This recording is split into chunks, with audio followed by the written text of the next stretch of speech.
What is up with Ari Aster lately? That's a question. If you don't know, Ari Aster was known as the indie darling who been for quite some time. He's a filmmaker who been all working with A24 and for the past 3 years or so. And he's been in the film debut, directorial debut with Hereditary, and then later Midsummer, and then Bold's Afraid and Edison. The latter will receive mixed reviews and disappointing box office. And I'm not to talk about in the second or so, but he's been in a lot. He also producing under the production company Square Peg, along with Lars Kushmet, who have a working relationship. He also working with the kickstart careers of another filmmaker who's been from the A24 space. It was um, Robert Eggers. That's the director of The Witch, The Lighthouse, um, The Northman, and Nosferatu. So yeah, that's pretty much the last Cushman is Kushnen was probably the he's actually from Danish, but it's not as good as the other film producers had to do with this. Also true, but still. Um, but I meant to say the latter two movies had and received mixed reviews of box office numbers. And the question is, what is up with Ari Aster lately? Well, to order the access, he's born and raised in New York, and he's in 1986, and as it's July 15th, that he started beginning movie film career, directorial career, and in a lot of inspiration, and because he's gained inspiration of the filmmakers like Swedish owned Ingmar Bergman, who known the movies like Persona, Fanny and Alexander, and Semi Seal, and a lot of others. But I always know that I love the making. I've been watching a lot of movies. I watch on SVT Play, and I love the filmmakers that inspire. And this is all produced from SF Studios, one of the largest Swedish film company of all time. But the reason, because he made a directorial debut with a short film called The Strange Thing of the Johnsons. Yeah, this is before Jody Bureau did what the made Get Out. We have but basically the movie stars the black cast and the horror film aesthetic. But this is like a more like any like the Jody Piero. Like I know these people complain the same things about Johnson's made the before the Get Out happened. Like I trust that movie. I mean, Get Out was a good film, but it's not that everyone like say, oh, the next film Us was going to be better than the first one, and Nope was even better. But the recent film was Jody Piero produced film Him was totally disappointment. I am so bad at not releasing in cinemas here in Sweden. So yeah, but still, and then making its way to the directorial debut with Hereditary. That movie changed A24 forever. As it that isn't Moonlight. Sorry, not sorry, and The Witch too. But the reason the movie was begun attention with the performance of Tony Collette was strange enough because he snubbed the Oscars because of the Best Actress nomination. Yeesh. I don't know what to say. Like Oscars contenders voters need the we need to vote Tony Collette. We need to boss Best Actress for the Hereditary. Oh, you could be a nominee for the Sixth Sense.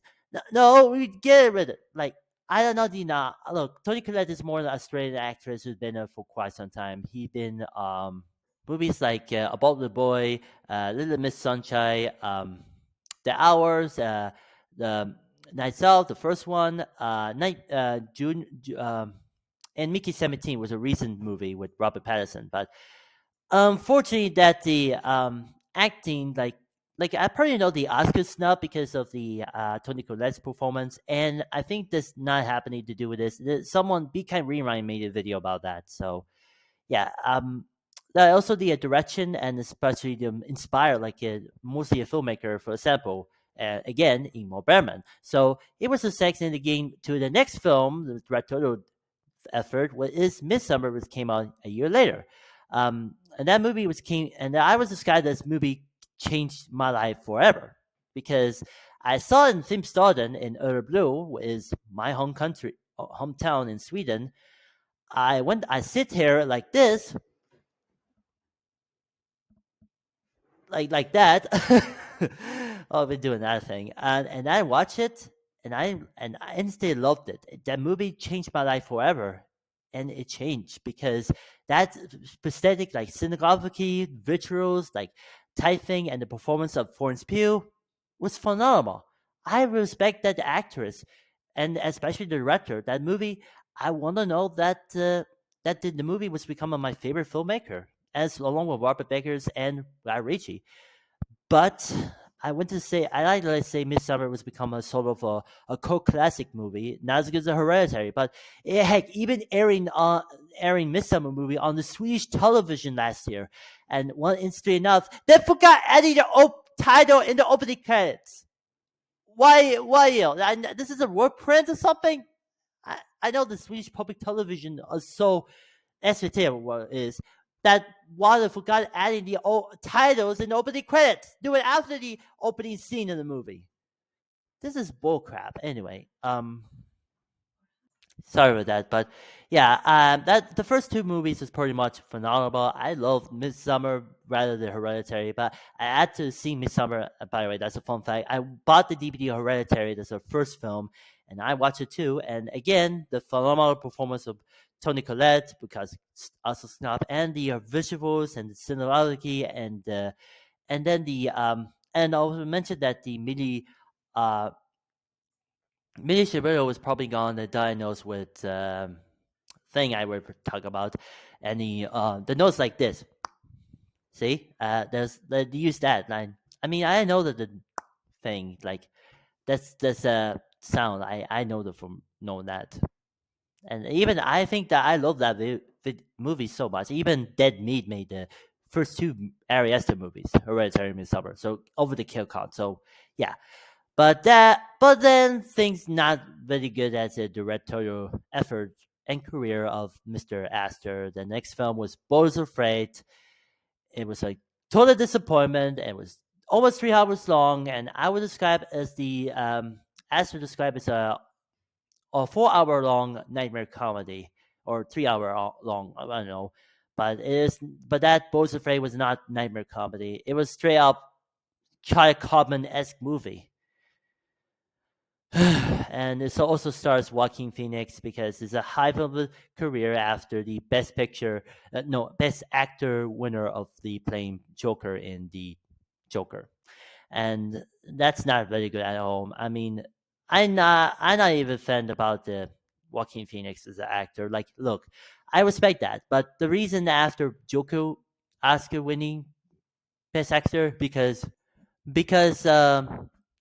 the careers that I need to the offers to do with the mainstream roles, but it not like it do it like in the simple cast like Petro Pascal. But no, it stick with the indie roots. Like it will continue relationship with A24. But unfortunately, these movies are not happening. I probably know. And both are afraid was to become the beginning of the decline of Joaquin Phoenix's career. Like I respect the look. If you are not having one to say Joaquin Phoenix is a bad actor and it's not as good as like I respect that they did a lot of indie flares like the movies I really respect.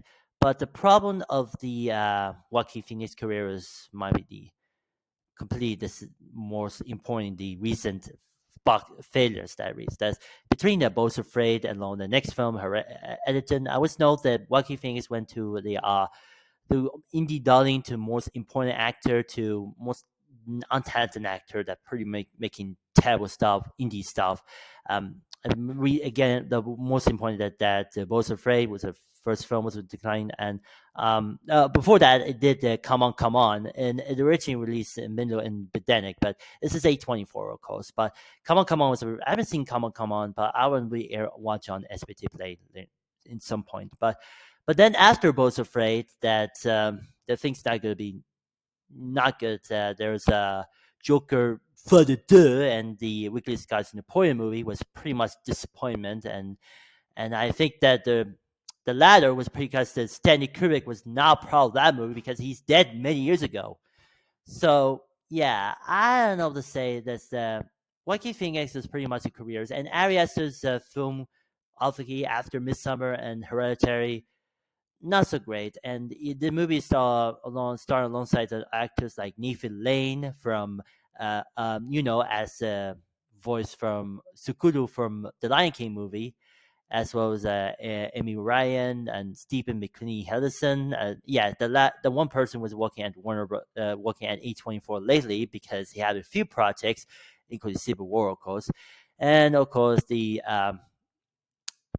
he been and of course the Patty LeBoux, who did he's not considered an actress, but actually working with the Ryan Murphy with the different series because let's be honest, I not even and in the wake of the recent Kim Kardashian series, All's Fair, that's not really good at all because of Ryan Murphy. Because I don't know, like, what are you doing? And this movie, so I would describe this movie's over 3 hours long almost, and it was a disappointment. And I think A24 was going on life support, and also they going on the away to focus the away to the indie prestige drama movies to more like a commercial pure like genre fare a la New Line Cinema. But unfortunately, this the already A24 already stick with the indie roots. Although he had a few more appear like more upcoming the Peacock series. No, actually, the Friday the 13th Peacock series for Peacock was going to be stars Linda Canada and a lot of others. So yeah, I know this is going to be more different. That I know since Paramount and New Line Cinema under Warner Brothers were not involved, but I think A24 like this want to be appear like kind of audience. Like I think that Peacock was a streaming service on NBC Universal. So yeah, I would proud of that. But still, that said, I think this um the next film after Bo's Afraid was a good disappointment was the Editon, and this I would describe it as this the Paul Thomas Anderson way. Like this is look, I'm not even compare like that. This movie released before the another movie called One Battle After Another. That movie stars Leonardo DiCaprio was at the best because supposedly going to be another best actor winner because he have been nominated for since the relevant 10 years ago. And then because of funny mean that like doing a nut thing like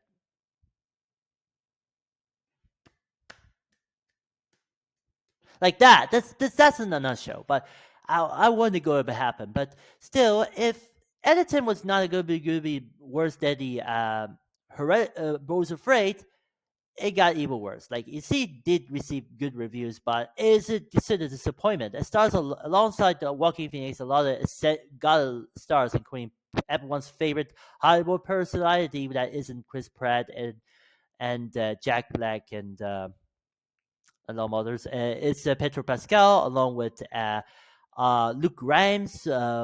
I don't know. He's an actor, you know, from 50 Shades of Grey movies.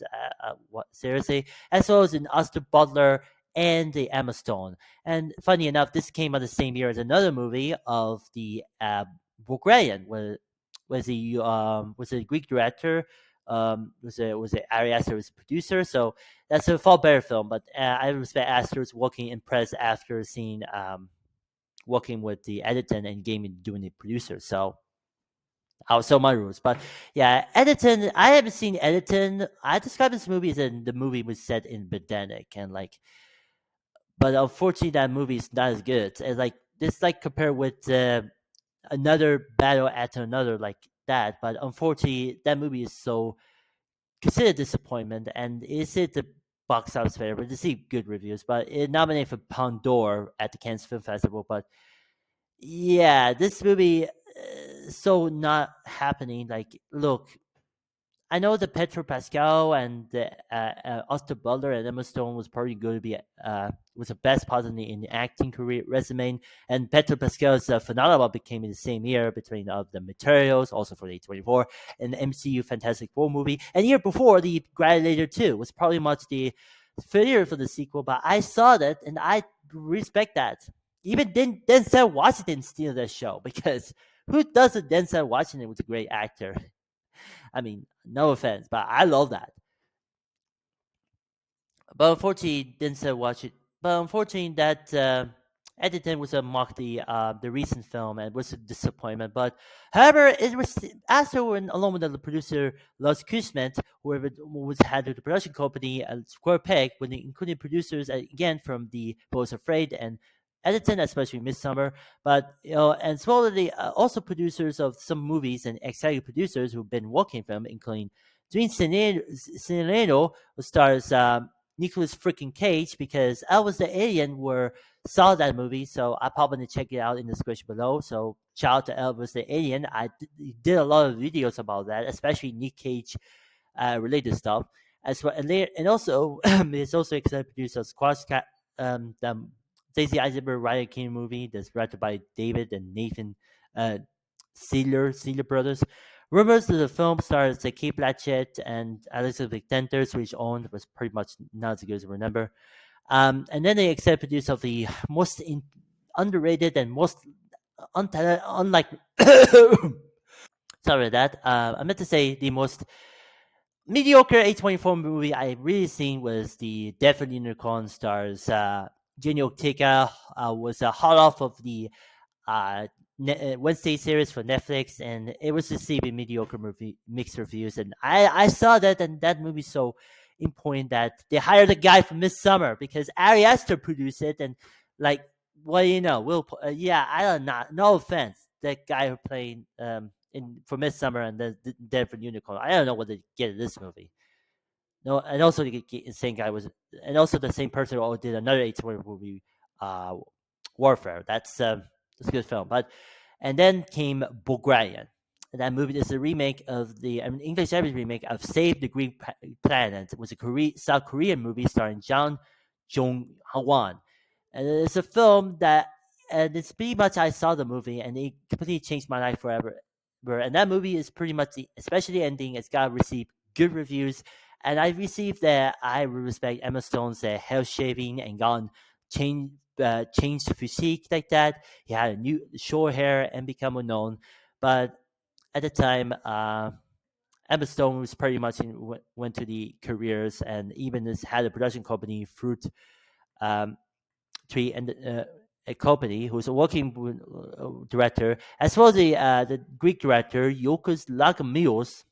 I don't know what the name pronounce it. It's Greek. Who've been working for him since that three different projects lately, including the first one was the favorite, Poor Things, and Kind of Kindness, and the fourth. This is marked the fourth collaboration, and might be going to be last because the Greek director needs to decide to take a break from filmmaking immediately to focus her doing a lot of things. So, yeah, this marked like this is like a retirement, like Daniel Day Lewis did when he decided to retire from acting immediately. So, and then a recent film that's pretty much not so much. Sorry, not sorry. Anyway, but this, and though he had to continue producing projects, and then one of the upcoming projects when produced on the Square Peg was the drama starring Zendaya as not Michi and Robert Pattinson, because Zendaya and Pattinson worked the two projects next year, 2026, between this movie and the Christopher Nolan's The Odyssey. So the latter was going to be excited, and I am going to be most impersonated movie of all time. Yeah, not as good as the Spider-Man. Uh, uh, what's it called? Brand New Day Home, but yeah, that's what I call that. Like, yeah, I probably it's also Tom Holland's movie. Two movies actually, with Spider-Man, Brand New Day Home, and Christopher Nolan's Odyssey. But I will talk about it. But these two movies which became out related to the drama and the Odyssey, which stars Robert Pattinson and Zendaya. I hope the all pop culture costume YouTubers that made no sense about that. And also, another A20 film stars Robert Pattinson. Was also another film was also Prime Time. It's a movie.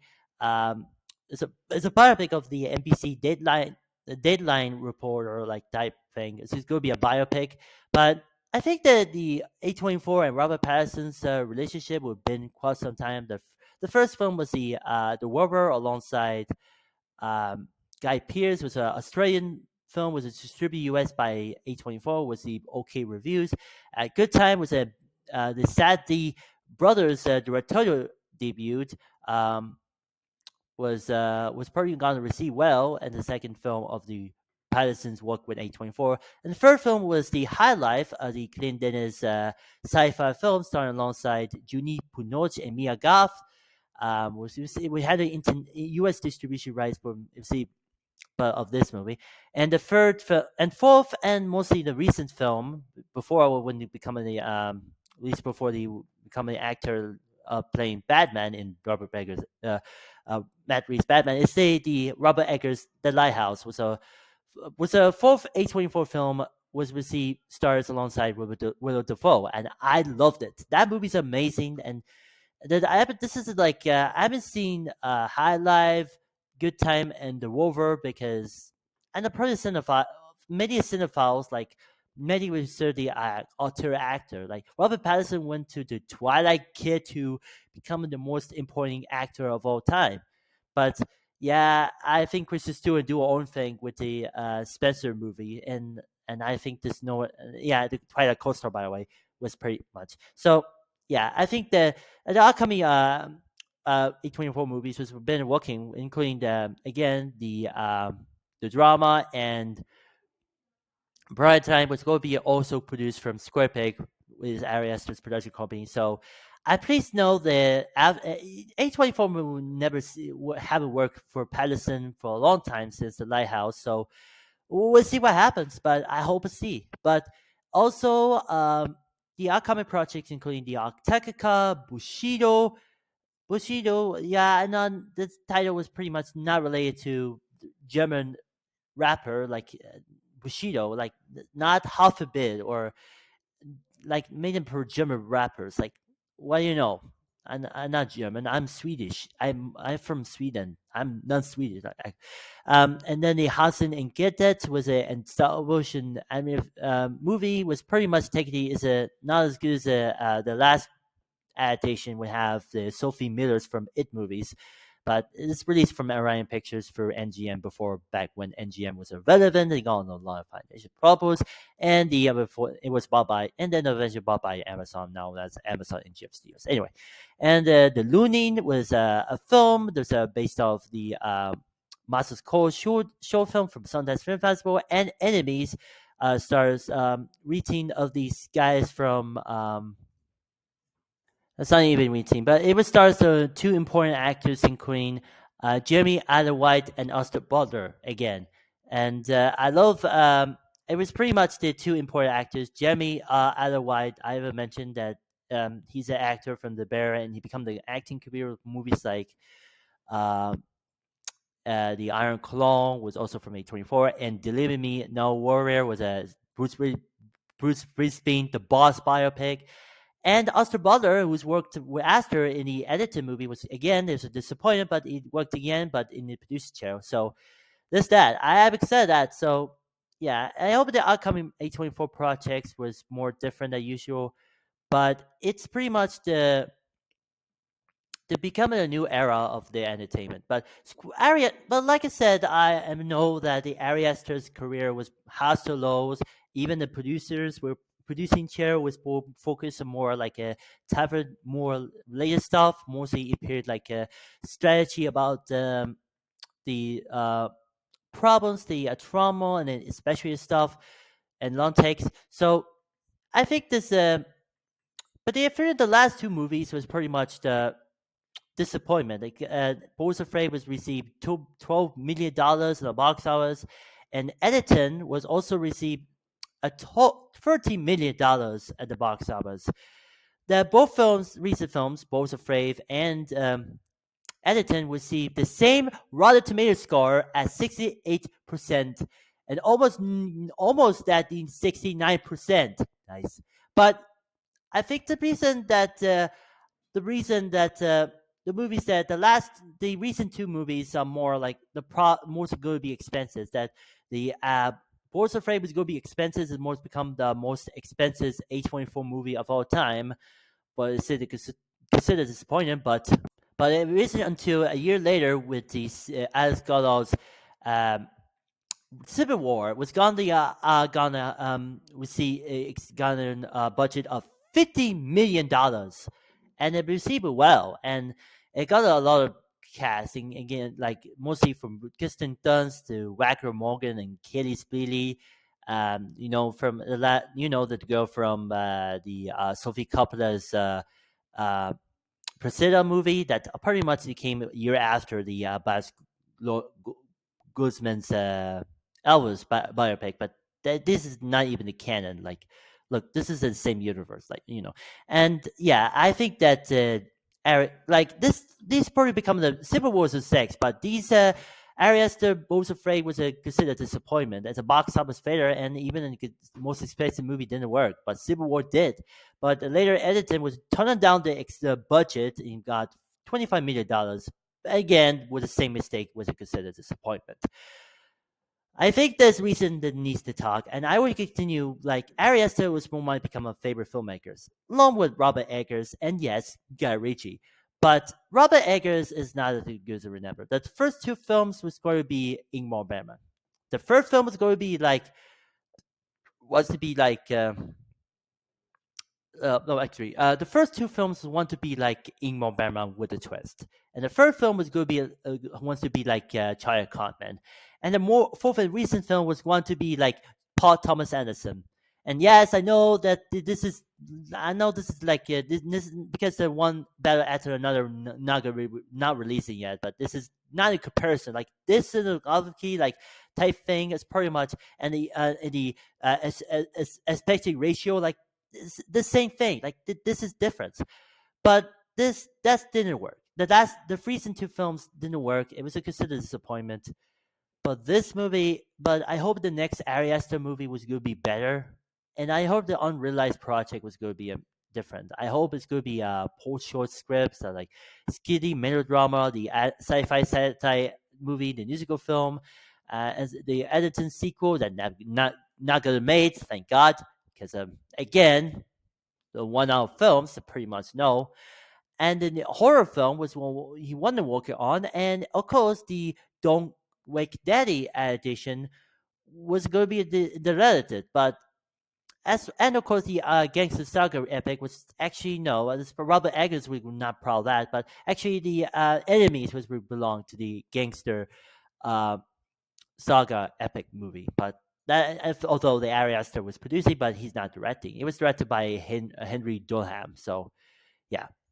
So yeah, what's good in the future? Well, I hope to see what happens. If Ari Aster was making another next movie, I hope it's gonna be good. If it didn't suck, like it's not M Night Shyamalan. It's many like many auteur filmmakers, mostly with David Fincher, Paul Thomas Anderson, um, and Quentin Tarantino, as well as Sean Baker of Aurora fame and the Florida Project was that movie is pretty much the like I know they some joke with the camera or Tony Goma made a review of the one movie later review. So yeah, but I not rest. But still, I was to see what the auteur filmmakers, a young unknowns, but become the working at A24 or even Neon or Neat Movie. But even after success like The Substance and especially Aurora, but I hope to see if what's going into the future. So let me know what you did. So what do you know? I hope to see what happens. But if Ari Aster we can make it the next movie, I'm gonna go rewatching Midsummer every Midsummer's Eve, like they what Fanny Alexander did on the Christmas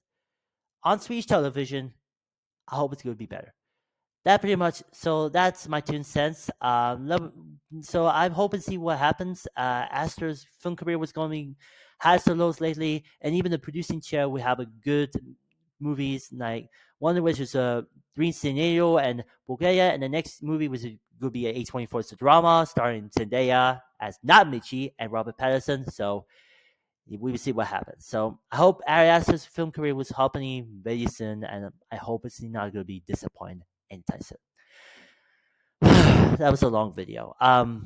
What do you think? Do you what's your favorite Ari Aster movie? Mine is my personal favorite is Midsummer, and again, the movie changed my life forever, and I would appreciate rewatching on a um, every Midsummer's Eve on Swedish television and other channels. But again, they're airing last year, but again, they forgot editing the title in the middle, the end of the opening credits. Bullcrap. Anyway, and what do you think of Ari Aster's recent two movies, Boys Afraid and Edison, was considered disappointment? Well, yeah, I wish. So let me know in the comments below. Don't forget to like these videos, share your friends, and don't forget to subscribe and ring the notification bell. And everyone will watching my channel, I will be continue posting content between our logo, trailers, and stuff. So And Alpet, you shout out to Alpet is a Swedish friend. He's been a for quite. He commenting on a lot of videos, so props to you. So until then, I'll see you guys in the next video and keep watching on 1B.